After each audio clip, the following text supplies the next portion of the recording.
तो सभी दर्शकों को नमस्कार। मैं हूं प्रदीप कुमार और मेरे साथ अभी जुड़ चुके हैं एक्स रो ऑफिसर एनके सूद सर। सर नमस्कार जी। नमस्कार प्रदीप, बहुत बहुत शुक्रिया आपका। सर मैं आज एक बहुत इंटरेस्टिंग टॉपिक के ऊपर बात करना चाहूँगा जो अभी चल रहा है लोगों के माइंड में। वो है इंडिया और फ्रांस के बीच में। एक तो ये जो अभी AI summit, AI action summit जो फ्रांस ने होस्ट करी है, इसमें पीएम मोदी गए, जी वहां पर उन्होंने स्पीच दी बड़ी अच्छी, और काफी तैयारी करके वहां पर वो गए थे। तो एआई समिट के क्या परिणाम रहेंगे, किस तरीके से एआई जो है आगे हमारी इकोनॉमी में कंट्रीब्यूट करेगा, और फ्रांस के और इंडिया के कैसे रिलेशंस हैं, और पिछले कुछ समय में क्या हमारी डिफेंस डील रही है, इन चीजों के ऊपर हम बात करेंगे। तो पहले हम एआई समिट से शुरू करते हैं कि जो एआई समिट अभी रिसेंटली हुई है, इसमें पीएम मोदी ने अपनी स्पीच दी थी, और स्पीच के दौरान ही उन्होंने शुक्रिया अदा भी किया, और उन्होंने जो वहाँ के प्रेसिडेंट है मैक्रोन, उनको अपने दोस्त के रूप में संबोधित किया। उन्होंने जब कहा था कि माय फ्रेंड प्रेसिडेंट मैक्रोन, है ना, तो उसके बाद उन्होंने बहुत सी चीजें वहां पर बताई कि किस तरीके से ये जो एआई है ये इकोनॉमी में अपना योगदान देगा, और आने वाले समय में अलग अलग देश, बड़े बड़े देश जो सुपर पावर्स कहलाते हैं, वो किस तरीके से इसको यूज करेंगे, किस तरीके से इसे यूज करेंगे। तो आप इसे किस नजरिए से देखते हैं बतौर एक रॉ ऑफिसर? देखिए, बेसिकली पीएम मोदी का बड़ा स्पेशल इंटरेस्ट रहता है हर एक चीज के अंदर। वो किसी को लाइटली नहीं लेते। जैसे एआई समिट होल्ड करनी थी, ये इंडिया और फ्रांस जॉइंटली होस्ट किया इन्होंने एआई समिट फ्रांस के अंदर। और यहाँ पे बड़ी बड़ी कंट्रीज के, सब बड़ी बड़ी कंट्रीज के जो टॉप लीडर्स थे वो पहुंचे थे। यूएस से उनके वाइस प्रेसिडेंट आए थे, जी आपके जर्मनी के वहां पे चांसलर वहां प्रेजेंट थे, और जी मैक्रोन तो सही वहां पे पीएम मोदी थे। एक्चुअली क्या है, इसको कहा जाता है फ्यूचर ऑफ द जनरेशन, मतलब जो अगली जनरेशन का जो काम होगा वो एआई के थ्रू किया जाएगा। अब पीएम जी मोदी की जो मैं स्पीच में सुन रहा था, पीएम मोदी जैसे स्पीच दे रहे थे, सारे के सारे लोग बड़े अटेंटिवली सुन रहे थे, और पीएम मोदी पूरी तैयारी करके जाते हैं। बड़ी हैरानी होती है मुझे देख करके कि पीएम मोदी कैसे तैयारी करते हैं, हर एक चीज के ऊपर कैसे इन्वॉल्व होकर काम करते हैं। वो किसी भी काम को अधूरा नहीं छोड़ते। और जब एआई समिट होनी थी उससे पहले पीएम मोदी ने जो बड़े बड़े बिजनेसमैन थे वर्ल्ड के, उनसे मीटिंग की। जैसे टेस्ला के चीफ, उनसे भी बात की थी, और बहुत से दूसरे जो चीफ थे, सीईओ थे कंपनीज के, फॉरेन कंपनीज के, इंटरनेशनल कंपनीज के, उनसे बात की, उनसे पूरी ब्रीफिंग दी। और फिर मैं सुन रहा था जैसे पीएम मोदी ने कहा, और हमारे बजट के अंदर 40,000 करोड़ से ज्यादा रखा गया है एआई के लिए। और पीएम मोदी ने भी कहा कि ये फ्यूचर है, और पीएम मोदी बहुत आगे की सोचते हैं। जब पीएम मोदी ऐसी बातें करते हैं तो ही लोग उनको सुनते हैं, तो इन पर ध्यान देते हैं।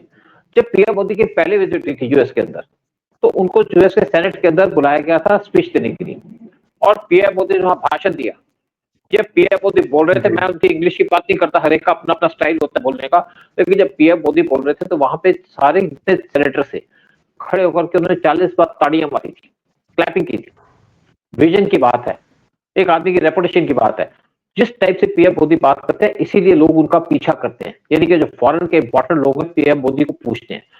जब एंजेला मैकर एंजेला थी वहां के चांसलर जर्मनी की, तो जब भी पीएम मोदी यूरोप जाते थे तो पीएम मोदी से कहते थे मिलके जाइए मेरे से, क्योंकि पीएम मोदी लोगों को सिखाते हैं।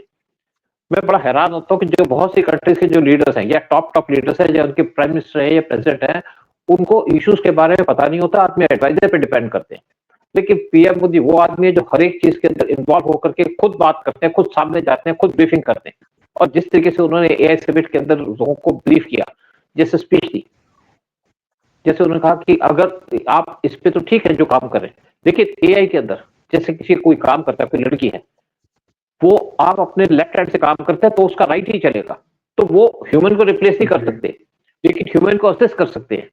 तो इसलिए पीएम मोदी की पूछ पूछ होती है। और पीएम मोदी जहां जिस तरीके से गए, जैसे मैक्रोन ने उनको ट्रीट किया, और देखिए इससे इंडिया और फ्रांस के रिलेशन और ज्यादा डेवलप हो गए।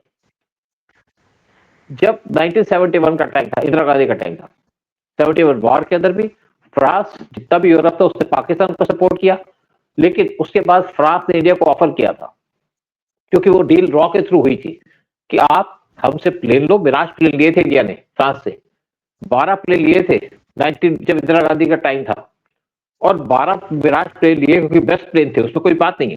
पहले जो पाकिस्तान के साथ डील होती थी फ्रांस की सारी, सबमरीन भी दिए उन्होंने, प्लेन्स भी दिए, लेकिन इंडिया की कंडीशन होती है कि अगर आप हमको प्लेन बेचेंगे तो आप पाकिस्तान को नहीं बेचेंगे। उन्होंने 12 प्लेन दिए और वो आज 12 प्लेन इंडियन एयरफोर्स के पास काम कर रहे हैं। जब यहाँ पर बालाकोट हुआ था तब भी मिराज प्लेन को यूज किया गया था, क्योंकि स्पीड भी ज्यादा है, इनकी रेंज भी ज्यादा है। और उसके बाद इंडिया ने इनसे एक मेजर डील की थी मोदी के आने के बाद, वो थी 36 रफाल प्लेन की 59,000 करोड़ पे। और आज हमारी जो एयरफोर्स है उसके सबसे एडवांस में आते हैं मिराज प्लेन, जबकि 4.5 जनरेशन के प्लेन है ये। और पीएम मोदी फ्रांस के अंदर गए तो एक काम करने नहीं गए, वहां पे कुछ डील साइन होनी है, डील साइन होनी है यहाँ पे 26 रफाल एम प्लेन की, और ये प्लेन खरीदे जा रहे हैं at a cost of ₹63,000 crore, क्योंकि हमारा जो एयरक्राफ्ट कैरियर है उसके लिए हमें रफाल एम प्लेन चाहिए, हमारी नेवी के लिए चाहिए। 22 प्लेन लिए जा रहे हैं सिंगल इंजन, 4 डबल इंजन, जो हमारे रफाल के ऊपर, जो हमारे एयरक्राफ्ट कैरियर के ऊपर लगेंगे, जो इंडिया ने इंडिजिनियसली बनाया।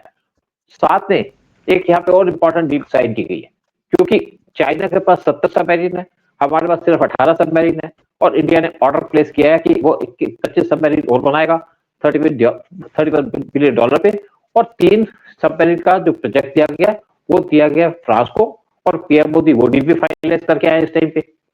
और इसके अंदर यानी कि जो सबमरीन का काम है या प्लेन का काम है, इसके ऊपर जो टोटल खर्चा आ रहा है वो आ रहा है $10 बिलियन का, और 3 सबमरीन बनाई जाएगी at a cost of ₹33,500 crore. और इसके अंदर ये बनाई जाएगी in support with support of Mazagon Dock Limited, मतलब इंडिया के अंदर बनाई जाएगी, क्योंकि अगर सामान इंडिया के अंदर बनता है तो हमारे को किसी के ऊपर पूछना नहीं पड़ेगा टेक्नोलॉजी के लिए।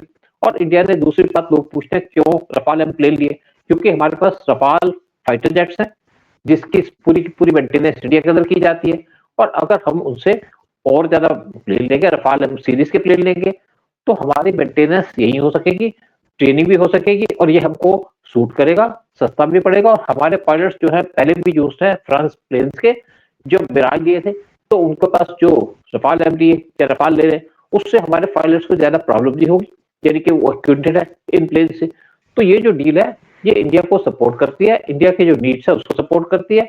साथ में एक फ्रेंच कंपनी है सेफ्रॉन जो इंजन बनाती है, पहले हमने हेलीकॉप्टर बनाए थे, उसके इंजन भी सेफ्रॉन से लिए थे। अब एक एग्रीमेंट साइन किया गया है यहाँ पे इंडिया के डीआरडीओ के द्वारा कि 110 किलोवाट के जेट इंजन ये जो 5th जनरेशन एएमसी प्रोजेक्ट के अंदर लगाए जाएंगे, वो फ्रांस के थ्रू साइन एग्रीमेंट किया गया, इंडिया के अंदर मैन्युफैक्चर होंगे।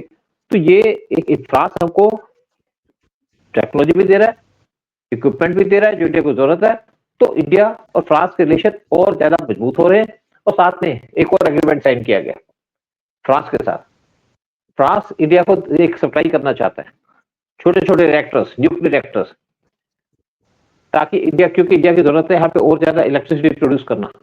हम पहले क्या था कि इंडिया के अंदर जो इलेक्ट्रिसिटी प्रोड्यूस होती थी वो होती थी वाटर के थ्रू, फिर कोल के थ्रू, फिर न्यूक्लियर प्लांट लगे, फिर इवन एयर से हम इलेक्ट्रिसिटी प्रोड्यूस करते हैं। तो ये भी फ्रांस हमको प्रोवाइड कर रहा है। साथ में फ्रांस हमको जो भी हम चीज, जैसे फ्रांस ने एक और चीज ऑफर की है, जैसे INS विक्रांत है, उसके ऊपर तो ये हमारे रफाल एम लगेंगे, और इसको उन्होंने टाइम पीरियड दिया है कि 37 से 65 महीने के अंदर, यानी कि सारे के सारे प्लेन हमको सप्लाई करते जाएंगे, और ये प्लेन स्टार्ट होंगे 3 साल के बाद सप्लाई होने, और अगले 2 साल के अंदर को सारे प्लेन सप्लाई कर दिए जाएंगे। साथ एक और फ्रांस ने हमको ऑफर दिया है, उसने कहा क्योंकि इंडिया एक और इंडिजिनियस एयरक्राफ्ट कैरियर बना रहा है, हमारे पास सिस्टम में 2 एयरक्राफ्ट कैरियर है, तीसरे की जरूरत है हमको, वो इसलिए जरूरत है कि चाइना के पास 3 एयरक्राफ्ट कैरियर है, और चाइना 2050 तक 7 एयरक्राफ्ट कैरियर बनाएगा, तो इंडिया को भी काउंटर करना पड़ेगा। तो हम 3rd एयरक्राफ्ट कैरियर का प्रोजेक्ट क्लियर दे चुके हैं, लेकिन फ्रांस ने कहा कि अगर आपको एयरक्राफ्ट कैरियर बनाना है तो आप न्यूक्लियर एयरक्राफ्ट कैरियर बनाइए, जिसका वेट होगा 76,000 टन, और अगर न्यूक्लियर एयरक्राफ्ट कैरियर होगा तो ये पानी के अंदर ज्यादा देर रह सकेगा, पेट्रोल की जरूरत कम होती है, स्पीड भी ज्यादा होती है, और इसलिए इंडिया से ये भी कंसिडर कर रहा है।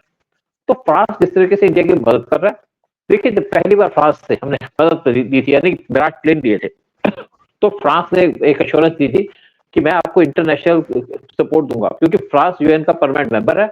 उस टाइम पे भी आज भी 5 यूएस जो यूएन के परमानेंट मेंबर्स हैं, यूएस, रशिया, चाइना, फ्रांस और ब्रिटेन। तो फ्रांस ने हमेशा इंडिया को सपोर्ट किया है। जब अटल बिहारी वाजपेयी के टाइम में इंडिया ने न्यूक्लियर ब्लास्ट किया था, तो यूएस ने हमारे पे सैंक्शन लगाने की बात की थी, लेकिन उस टाइम पे फ्रांस ने अपना पैर सामने रख दिया था, यानी कि इंडिया के साथ खड़ा हो गया और कहा अगर इंडिया को सैंक्शन लगेगी तो मैं उसको सपोर्ट नहीं करूंगा। जिसकी वजह से यूएस का जो प्लान था इंडिया को सैंक्शन करना, वो फेल हो गया। और फ्रांस हमेशा इंडिया का अच्छा दोस्त है, इंडिया की मदद की है उसने हमेशा। हमें पहले भी फ्रांस से बहुत से 6 सबमरीन बन रही थी और आज 3 सबमरीन से और ले रहे हैं। और देखिए, इससे पहले जब टाटा ने 250 प्लेन लिए थे यूएस से, तो 200 प्लेन लिए थे, उसने ऑर्डर प्लेस किया था फ्रांस को, जिससे फ्रांस की एयर इंडस्ट्री वो दोबारा से रिवाइव हो गई। तो इंडिया आज बहुत बड़ी मार्केट है, तो वर्ल्ड आज इंडिया को खुश करना चाहता है। और पीएम मोदी का जो विजन है या पीएम मोदी का जिस तरीके से काम करने का तरीका है, उससे पूरा वर्ल्ड इंडिया को सपोर्ट करता है, सैल्यूट करता है। और आज इंडिया की इकोनॉमी बूस्ट कर रही है। आज हम हमारी इकोनॉमी 5वें नंबर पे पहुंची है और बहुत जल्दी यानी कि 2026 तक हमारी इकोनॉमी आ जाएगी 4थे नंबर पे, और फिर अगले 3 साल के अंदर हम 3रे नंबर पे आ जाएंगे। तो जिस तरीके से पीएम मोदी एक तरीके से हमारे विजन को लेकर आगे चल रहे हैं, देश की प्रोग्रेस को लेकर आगे चल रहे हैं, इंडिया को इसीलिए सूट किया जाता है पूरे वर्ल्ड के अंदर। एक सवाल है कि ये जो अभी डील्स फ्रांस के साथ होने जा रही हैं, जैसे कि जो सबमरीन वाली डील है वो तो ऑलमोस्ट कंफर्म है, लेकिन ये जो दूसरी 26 रफाल वाली जो डील है, ऐसा कहा जा रहा है कि ये अभी कैबिनेट कमेटी के अप्रूवल के लिए पेंडिंग है, यानी कि उसका अप्रूवल अभी आया नहीं है। तो जी, क्या आपको लगता है कि कैबिनेट इसको बहुत इजीली अप्रूव कर देगी? देखिए, एक्चुअली इस कैबिनेट कमेटी और सिक्योरिटी वो सिर्फ वेट कर रही है पीएम मोदी के विजिट का। वहां पे फाइनल बात जी। हो चुकी है, हमारी पहले भी उनसे सारी बात हो चुकी है। लेकिन जब पीएम मोदी जी। इसको फाइनल गो हेड देंगे फ्रांस में विजिट करके और वापस आएंगे यूएस से, तो कैबिनेट कमेटी ऑन सिक्योरिटी इसको क्लियर कर देगी। देखिए, कैबिनेट कमेटी ऑन सिक्योरिटी का क्या पर्पज है? ये कोई टांग नहीं अड़ाने को बैठी।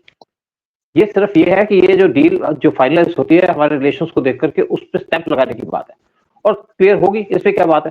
साथ में एक और बात चल रही है कि जैसे इंडिया को इस टाइप पे 114 फाइटर जेट चाहिए एएमसीए प्रोग्राम के अंदर, जिसके अंदर यूएस की फर्म है, वो भी चाहती है कि हम उनसे ले, जैसे उनके F-35 प्लेन। फिर रशिया का सुकोई 57 वो भी हमको ऑफर कर रहे हैं वो प्लेन के लिए। फिर साथ में ग्रिपेन है, उन्होंने अपने प्लेन ऑफर किए। फिर साथ में जो चौथी कंपनी है जो मेन है, वो है फ्रांस की। फ्रांस ने हमको ऑफर किया है, रफाल तो हमने ले लिए। अब क्योंकि रफाल की इस टाइम पे प्रोडक्शन लाइन इस टाइम पे काफी फुल है, तो काफी देर तक हमको प्रोवाइड नहीं कर सकेंगे प्लेन। तो फ्रांस ने अपने F4 प्लेन हमको ऑफर किए हैं। और ये जो F4 प्लेन है, वो पीछे सऊदी ने उनसे खरीदे, यूएई ने खरीदे थे 80 प्लेन। तो इंडिया भी उनसे खरीदे के चक्कर में।